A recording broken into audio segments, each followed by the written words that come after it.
Hello বন্ধুরা, আজকের গল্পের নাম লিও টলস্টয়ের অহংকারী সন্ন্যাসী।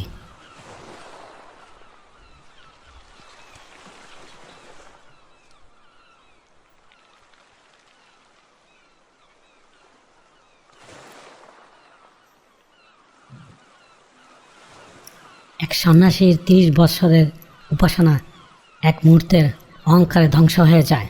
আজকের গল্পে এটাই তোমরা দেখবে।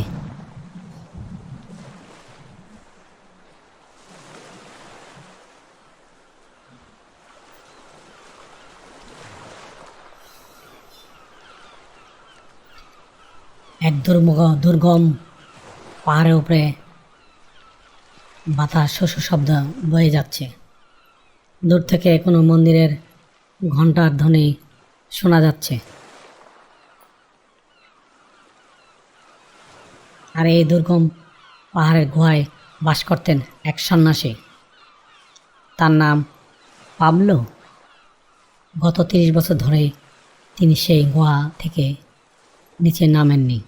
সারাদিন তিনি প্রার্থনা করেন, উপবাস থাকেন এবং পবিত্র গ্রন্থ পাঠ করেন। তার খ্যাতি চারিদিকে ছড়িয়ে পড়ছিল। মানুষ বিশ্বাস করত পাবলো একজন জীবন্ত সাধু। পাবলো নিজেই বলেছেন যে তার 30 বছরে একবারও তার কোনো পাপ কাজ করেনি। আমি আমার শরীরকে জয় করেছি, ক্ষুধাকে জয় করেছি। হে ঈশ্বর, আমি কি এখন তোমার সবচেয়ে প্রিয় পাত্র নই? আমার মতো পবিত্র আত্মা আর কেউ নেই। হঠাৎ বনের নিস্তব্ধতা ভেঙে হাড় কাঁপানো শব্দ ও ঝোপঝাড়ের মধ্য দিয়ে এক হাঁটার শব্দ শোনা যাচ্ছিল। সে চলমান যুবক শিকারী বনের মধ্যে পথ হারিয়ে সেই গুহার সামনে এসে হাজির হলো। তার শরীর রক্তাক্ত, ক্লান্তিতে সে ভেঙে পড়ছে।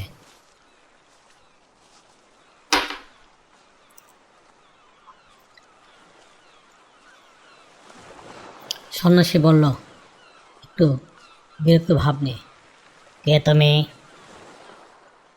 তুমি কি জানো না আমি ধ্যানমগ্ন? তোমার মতো পাপিষ্ঠ মানুষ কেন আমার পবিত্র আশ্রমে এসে বিঘ্ন ঘটাচ্ছে? যাও এখান থেকে। বনের ফলমূল খেয়ে ক্ষুধা মেটাও, আমার সাধনা নষ্ট করো না। শিকারী বলল, সাধু বাবা, আমি চলমান শক্তি হারিয়ে ফেলেছি, দয়া করে আমাকে ক্ষমা করুন। আপনার একটি উপদেশ আমাকে হয়তো নতুন জীবন দিতে পারে। সন্ন্যাসী আরও উদ্ধত কণ্ঠে বললেন, আমার উপদেশ কেবল তাদের জন্য যারা পবিত্র। তোমার মতো হিংস্র শিকারী যে বনের পশু হত্যা করে জীবন চালায়, তাদের সাথে কথা বলাও আমার পাপ। সরে যাও আমার চোখের সামনে থেকে।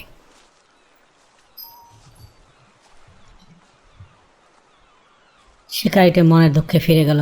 সেই দিন রাতে সন্ন্যাসী যখন ধ্যানে বসলেন, হঠাৎ গুহার ভিতরে এক স্বর্গীয় আলো জ্বলে উঠল।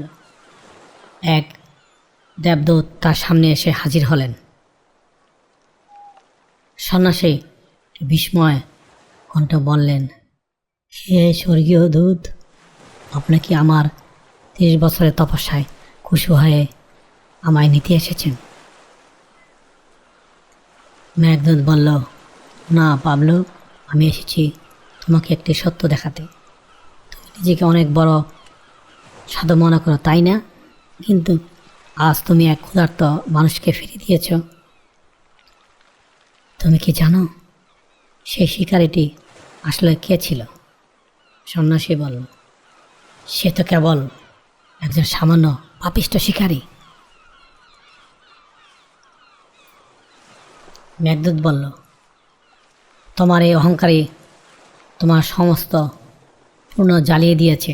চলো আমার সাথে, আমি তোমাকে দেখাবো প্রকৃত সাধু মানুষকে। দেবদূত সন্ন্যাসীকে নিয়ে এলেন শহরের এক নোংরা নর্দমার পাশে। সেখানে একটি চোর পড়ে আছে। সে সারা জীবন চুরি করেছে, কিন্তু আজ সে এক বৃদ্ধাকে প্রাণ বাঁচাতে গিয়ে নিজে আহত হয়েছে। দেবদূত বললেন, পাবলো, দেখো এই মানুষটিকে। সে চোর হতে পারে, কিন্তু তার হৃদয়ে আজ দয়া জেগেছে। সে নিজের প্রাণের পরোয়া করেনি।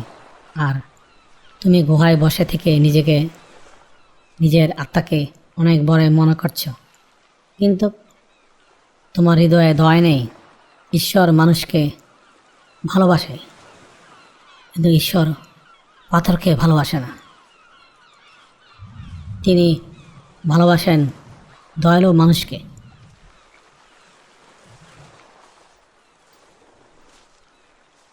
সন্ন্যাসীর চোখের সামনে থেকে পর্দা সরে গেল। তিনি বুঝতে পারলেন অহংকারী হলো সবচেয়ে বড় পাপ। 30 বছরের উপাসনা এক মুহূর্তের অহংকারে ধ্বংস হয়ে গেল। সন্ন্যাসী পাবলো বললেন, হে প্রভু, আমায় ক্ষমা করো। আমি সন্ন্যাসী হয়েও মানুষ হতে পারিনি। আমি পাথরের মূর্তির মতো হয়ে গিয়েছিলাম। আজ থেকে আমার নতুন সাধনা শুরু হবে, মানুষকে ভালোবাসার সাধনা। হ্যালো বন্ধুরা, আমরা অনেক সময় ধার্মিক ও নেশায় মানুষকে ঘৃণা করতে শুরু করি, কিন্তু মনে রাখতে হবে যে যে হৃদয়ে দয়া নেই সেখানে ঈশ্বর বাস করেন না। অহংকারের সন্ন্যাসীকেও পাপিষ্টি করে তোলেন, আর দয়া একজন পাপিষ্টিকেও স্বর্গের কাছাকাছি নিয়ে যায়। হ্যালো বন্ধুরা, আজকের এই গল্পটি কেমন লাগলো কমেন্টসের মাধ্যমে নিচে জানিও। আবারও দেখা হবে অন্য কোনো গল্পে।